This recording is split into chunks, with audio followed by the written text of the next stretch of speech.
Fala galera, tudo bem? Eu me chamo Tainara Medeiros, mas vocês podem me chamar de Tatassauro. Eu sou bióloga e, se tudo der certo, serei mestranda.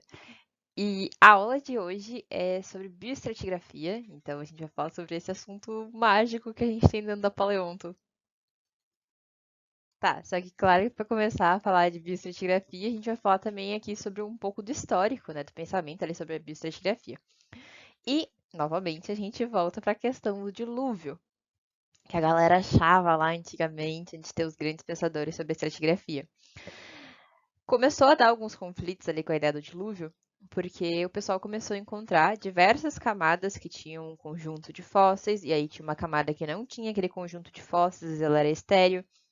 E aí depois a próxima camada tinha um outro conjunto de fósseis, e a gente já falou um pouco sobre isso, mas só dando aquela recapitulada. E aí, então, eles começaram a propor que teriam ocorrido diversos dilúvios, só que depois essa ideia foi por água abaixo, porque ela não se sustentava e não fazia muito sentido, sabe? E aí a gente sabe ali, né, que já foi explicado em algumas outras aulas, que também eles achavam que esses fósseis poderiam ser ali pegadinhas do demônio, ou também poderiam ser organismos que não conseguiram se salvar ali, entrar na arca, mas foi por água abaixo essa ideia aí. E como que aconteceu essa histórico aí dos pensamentos, né? Primeiro de tudo, a gente tem um cara que ele é chamado de Nicolau Steno. Esse maluco ele propôs umas coisas interessantes, analisando ali a deposição dos sedimentos. A primeira coisa que ele propôs foi o princípio da superposição de camadas. O que que isso significa? Que as camadas mais de baixo, elas são mais antigas, enquanto que as camadas de cima são as mais jovens. Então as coisas se depositam de baixo para cima, fazendo um empilhamento. É tipo, pensa que tu vai empilhar pecinhas de Lego mesmo. A primeira que tu empilhou é a mais de baixo, enquanto que a última que tu empilhou é a mais de cima. E aí depois ele propôs também o princípio da horizontalidade original. Teoricamente, as coisas são para os sedimentos, eles são para se distribuir horizontalmente, bonitinhos, né? Tudo uniforme. E que se tu encontra essas coisas dobradas ou coisas fraturas e coisas assim, isso ocorreu posteriormente a essa deposição. E o outro é o princípio da continuidade lateral, que tudo que está horizontal ali tem a mesma idade, se formou no mesmo momento. Então não tem como ter idades diferentes nessa continuidade lateral.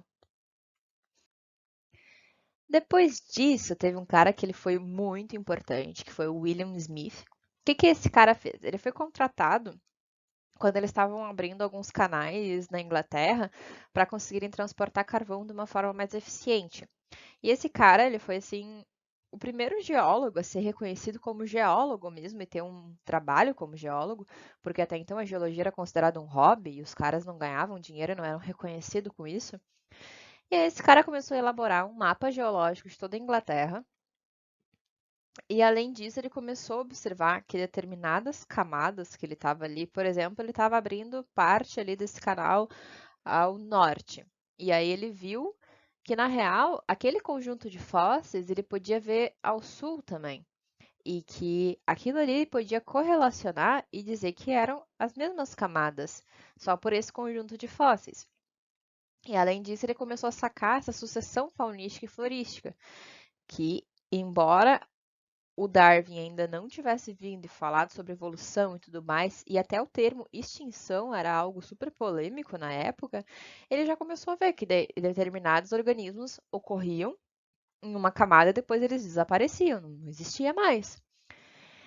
E esse cara, ele foi muito doido, porque ele conseguia meio que prever, entre aspas, os fósseis de alguns colecionadores. Ele podia dizer assim: ah, esse teu fóssil veio da camada X, só por saber o conjunto que estava ali. Ele basicamente começou a fazer correlação, que na época não era chamado assim, mas esse cara aí que fundou todo o pensamento da bioestratigrafia, ele foi assim o pioneiro. E claro, a gente tem o Cuvier, que a gente já falou sobre ele, o mesmo cara lá da teoria do catastrofismo e também o mesmo anatomista lá que fez várias ideias muito legais e que a gente tem que ressaltar que era um burguês safado que tinha acesso ao conteúdo e às coisas. Ele também começou a ver um pouco sobre a sucessão, tanto da faunística quanto da florística. Só que, como eu tinha dito, evolução não, a extinção era um termo polêmico. Então, a ideia dele era conciliar todos esses estudos dele com os Gênesis lá da Bíblia. E assim, gente, ele falhou cruelmente, né? Mas então, o que de fato é a correlação e a bioestratigrafia? A correlação é tu saber que um determinado conjunto de fósseis, vamos pegar esses três aqui, e aí se tu encontra esse determinado conjunto também em uma outra camada em um outro local, tu pode fazer uma datação relativa. Tu está correlacionando essas camadas e faz uma datação relativa. Tu sabe que, por causa desse conjunto, essas camadas é do tempo X, que, vamos pensar assim, a problemática de datar as camadas sedimentares é que, bom, uma camada sedimentar é uma rocha sedimentária, a rocha sedimentária é formada a partir de outras rochas já pré-existentes, de uma forma bem didática e simples de explicar. Então, se tu tenta datar ela, tu vai ter a datação daquela rocha primeira lá, antes de formar a rocha sedimentar. Então, não tem como fazer isso. E aí, geralmente, o que acontece é se tem um derrame vulcânico, alguma coisa do gênero, que cria daí uma camada datável em cima daquela camada sedimentar que tu está analisando, tu sabe que isso aqui tem a idade Y. Então, essa camada aqui, ela vai ter a idade X, que é anterior à idade Y. E aí tu consegue fazer as datações relativas assim, dizendo que isso aqui tem X idade.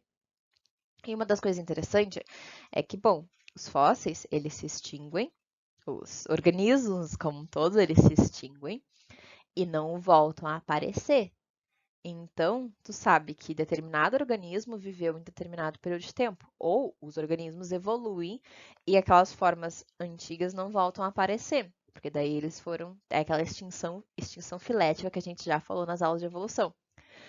Por isso que a gente consegue utilizar os fósseis como essas ferramentas. Então, a bioestratigrafia nada mais é do que fazer essas correlações e datações a partir dos fósseis. E aí a gente tem o que a gente chama de biozona, que são essas zonas com os conjuntos de fósseis que a gente usa para fazer essas datações e correlação. Mas como que começa o processo, então, para tu fazer toda essa correlação e fazer a bioestratigrafia de fato? Bom, em primeiro lugar, tu acha um afloramento. E depois, quando tu está coletando aqueles fósseis, tu registra corretamente a posição que tu tirou ele. Isso é muito importante.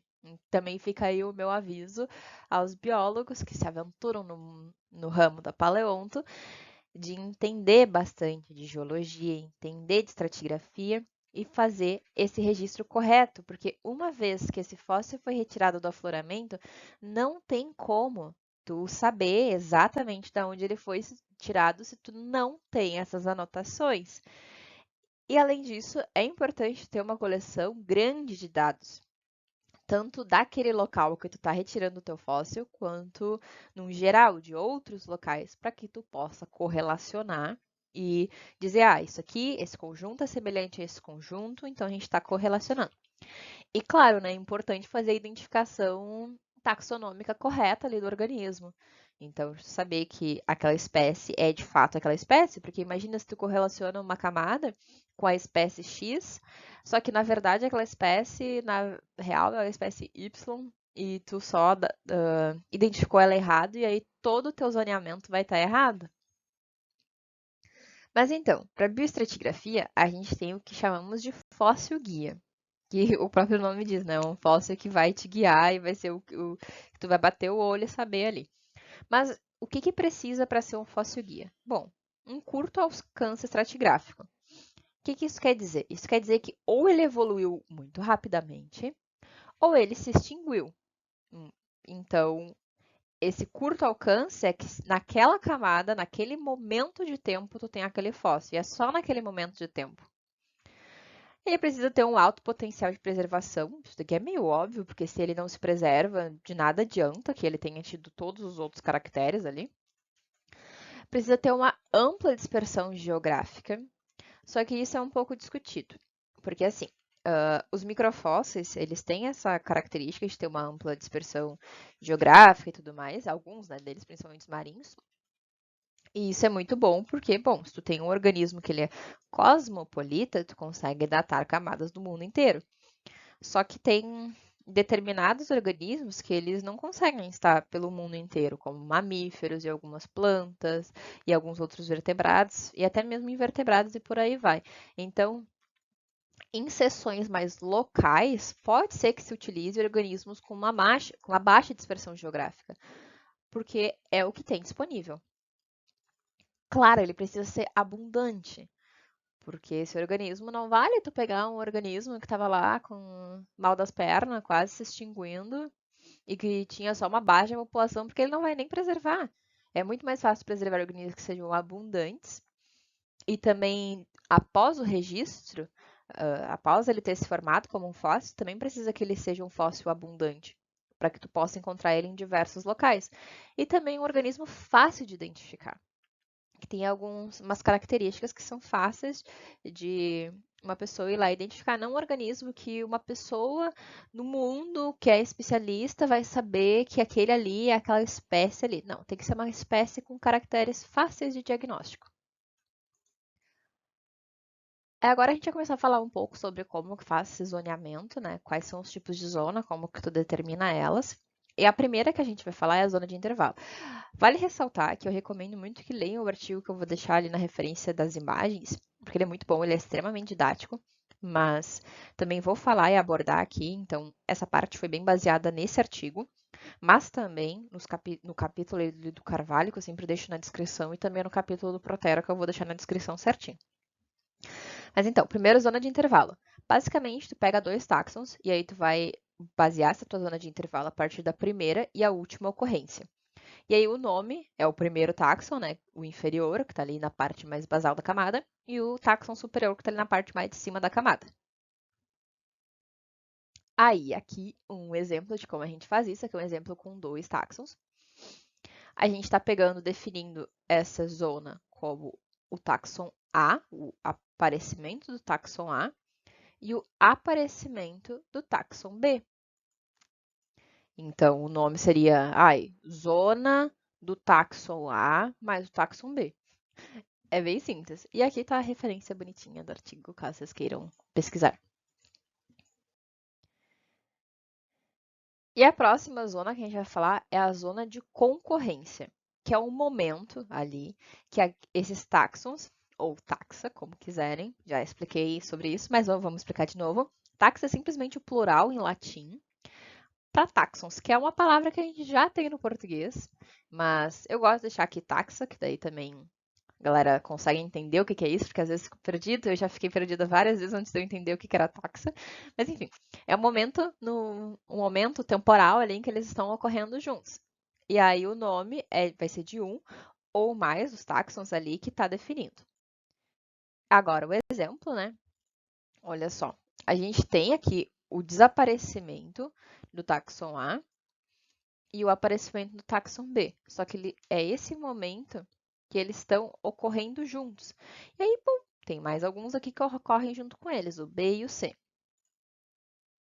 A telezona, ou a zona de amplitude local, ela parece semelhante com a primeira zona lá que a gente falou, só que na real a diferença dela é que tu usa um único táxon. É o aparecimento e o desaparecimento daquele único táxon que tu está avaliando. E aí o nome, obviamente, né, é o nome do táxon. E aqui, como exemplo, a gente está pegando só o táxon A. Então, é o aparecimento e o desaparecimento do táxon A. A próxima zona agora é a zona de linhagem, ou a filozona. Ela basicamente reflete a linhagem ali de um grupo, né? As primeiras ocorrências. Só que ela é meio complexa e meio peculiar, porque tecnicamente ela é ali por anagênese, né? E a gente sabe que às vezes nem todo organismo, nem todo fóssil, a gente tem o registro dele por anagênese. Caso queira saber mais sobre anagênese, gradualismo, equilíbrio pontuado, vá para as aulas de evolução e aí tu vai pensar um pouco mais sobre essa zona aqui, ó, a zona de linhagem. E aí tem um pessoal que defende que as donações têm que ser feitas todas só a partir de zona de linhagem, e a gente entra nessa problemática, que elas refletem a anagênese, e aí gera uma baita uma confusão. Mas enfim, o nome é basicamente o táxon mais representativo. E aí, como que tu define, né? Sobre aqui o aparecimento do B, e aí quando o B virou C, essa zona se encerrou. E é basicamente a anagênese, né? O A vira B, aí vira C, e aí aquela coisa gradual ali do pensamento. Mas enfim, é isso. Ela é um pouco problemática e ao mesmo tempo a galera defende. E a zona de assembleia, ou a zona de associação, que eu acho que é a forma mais boa de entender como é que ela funciona, é esse termo associação, porque ela é uma associação de 3 ou mais táxons, que é o que diferencia aquela primeira zona e aquela que era com um táxon só, porque essa daqui é com 3 ou mais. E aí o nome, tu escolhe um dos táxons ali. Só que aí tem algumas dúvidas, né? Que todos os membros têm que estar presentes? Não necessariamente.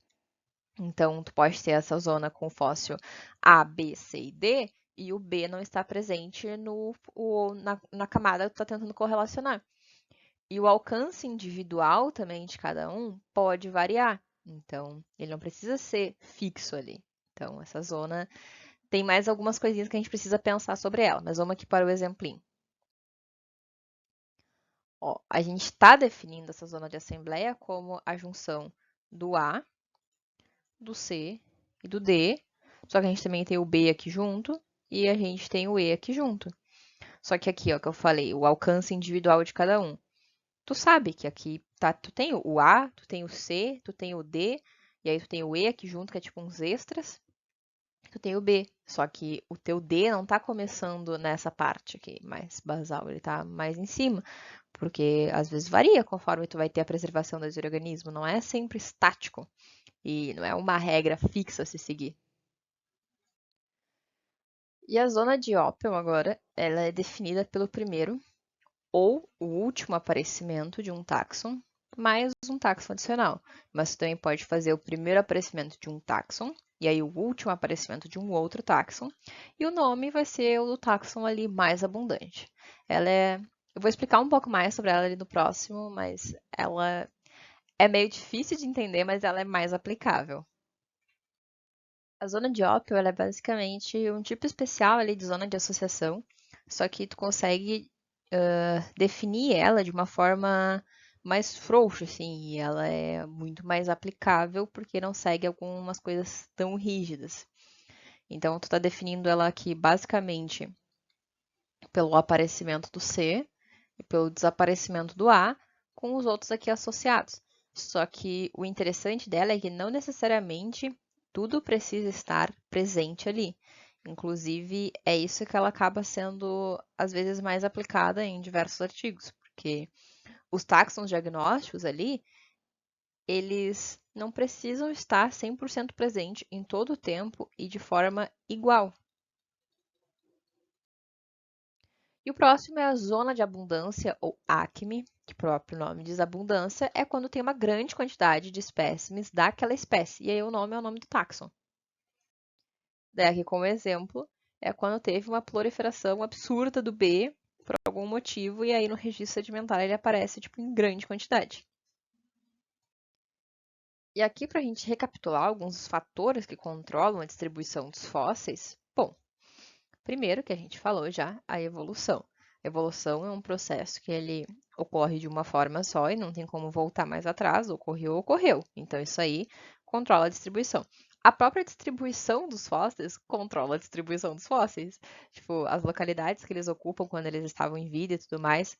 A não preservação, então isso depende do tipo de ambiente que esse organismo vivia, o tipo de esqueleto que esse organismo tinha e por aí vai. A paleoecologia também, que está relacionada ali com o ambiente, com os hábitos desse organismo, vai determinar a distribuição dele nos ambientes atuais. E também a tafonomia, aqueles próprios processos que vão destruir o fóssil ou às vezes favorecer com que ele se preserve.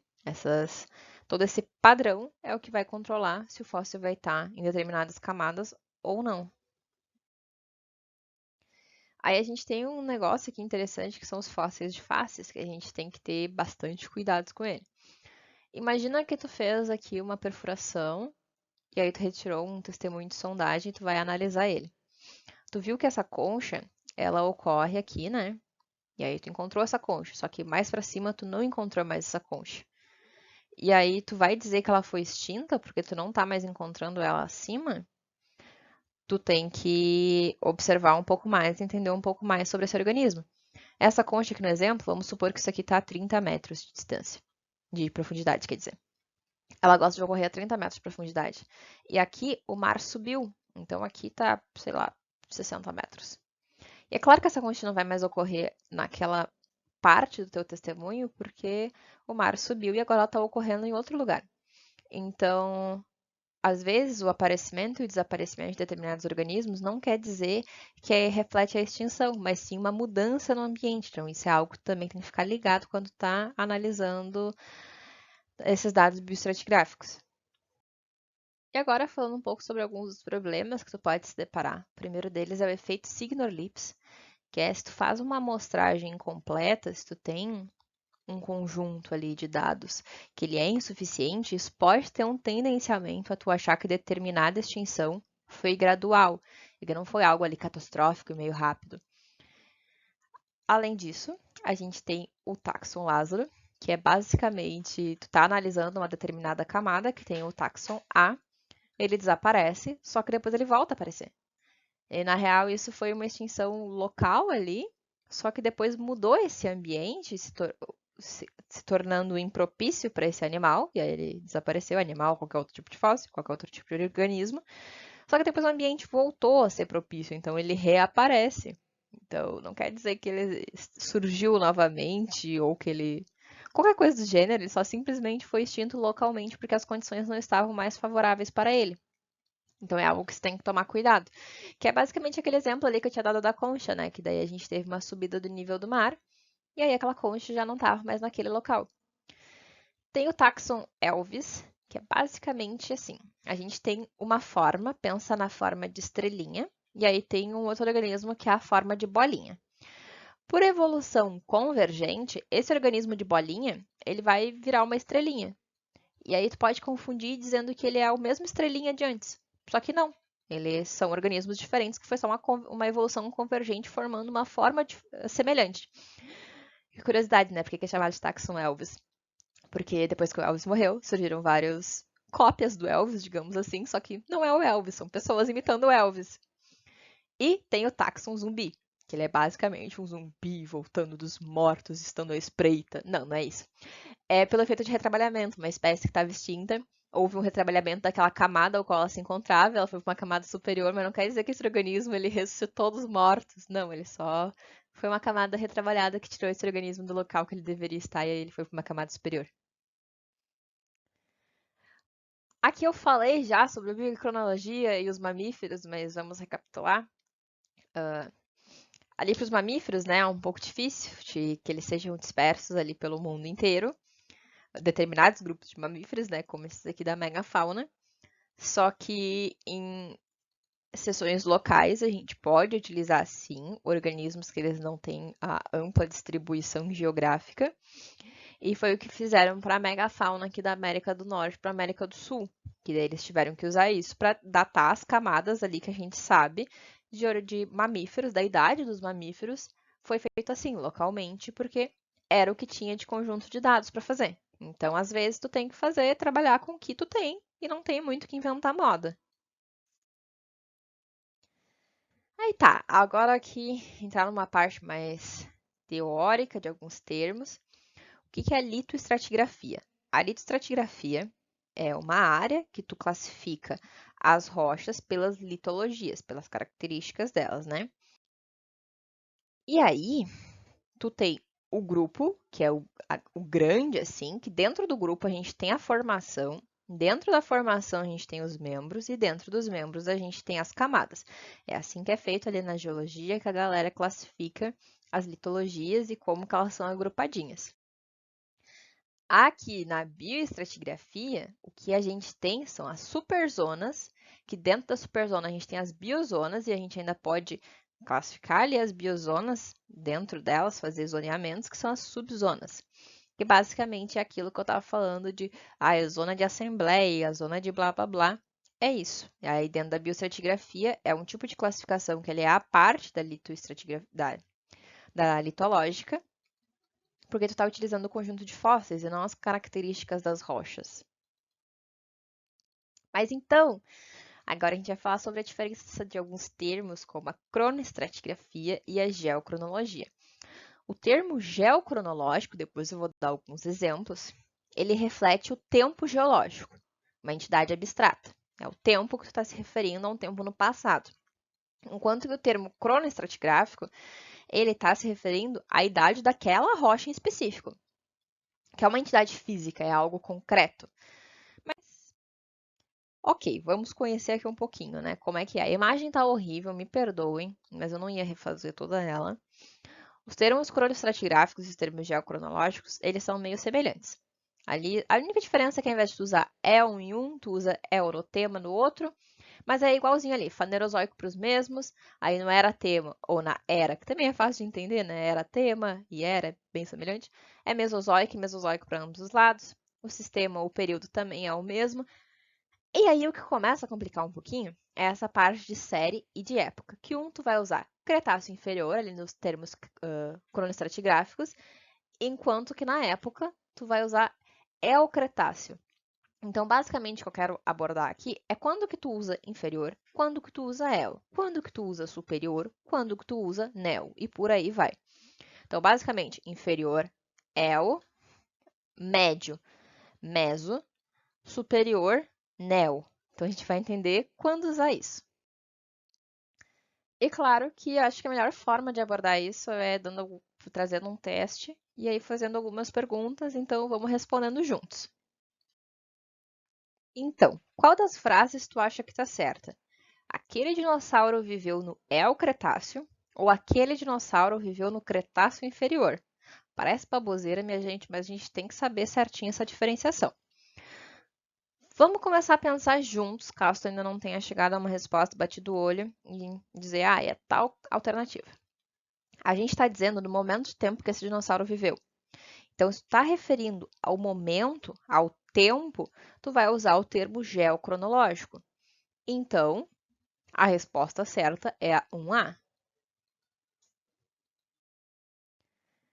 Agora a próxima, qual tu acha que está certo? Esse fóssil provém do Neocretáceo ou esse fóssil provém do Cretáceo superior? Vou dar um tempinho. Então, o que a gente está falando aqui? Ele provém. Então, ele vem de uma rocha. A gente está falando da rocha, da entidade física, da onde que esse fóssil saiu. Então, se a gente está falando da rocha, a gente está falando de um termo cronoestratigráfico. Então, a resposta correta é a 2B. Agora, o topo do Neo-Jurássico está a 500 metros de profundidade, ou o topo do Jurássico superior está a 500 metros de profundidade. Qual que é o certo? Tempo. De novo, é o mesmo caso do anterior, né? A gente está falando da rocha, do topo ali daquela camada. Então, a gente vai usar o termo cronoestratigráfico. Então, a resposta correta é a 3B. Pensa que agora tu vai escrever um resumo, e aí o título do teu resumo é Microfósseis da Formação Santana. E aí tu tem que definir o tempo deles ali.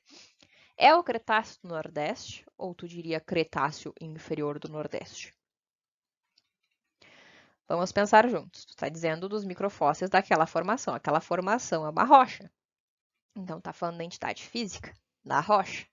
Então, a gente vai usar a 4B, o Cretáceo inferior do Nordeste. E agora o próximo, está falando ali do mapa paleogeográfico do Neo-Jurássico ou o mapa paleogeográfico do Jurássico Superior. Tempo. Vamos pensar juntos. Está fazendo uma reconstrução do tempo. Está falando do tempo, que é a entidade abstrata. Então, a resposta correta é a 5A. Tu vai utilizar Neo-Jurássico. Agora, o próximo, contato entre o Triássico superior e o Jurássico inferior. Ou contato entre o Neotriássico e o Eotriássico e o Eojurássico. Tempo. Tu tá falando da rocha, da entidade física. O momento ali, o contato que tu tá vendo entre as duas rochas. Então, a resposta correta é a 6A. que é o contato entre o Triássico superior e o Jurássico inferior. E agora a última aqui para a gente finalizar a nossa aula. Nos primórdios do El-Ordoviciano ou nos primórdios do Ordoviciano inferior. A gente está falando do tempo, daquele momento de tempo.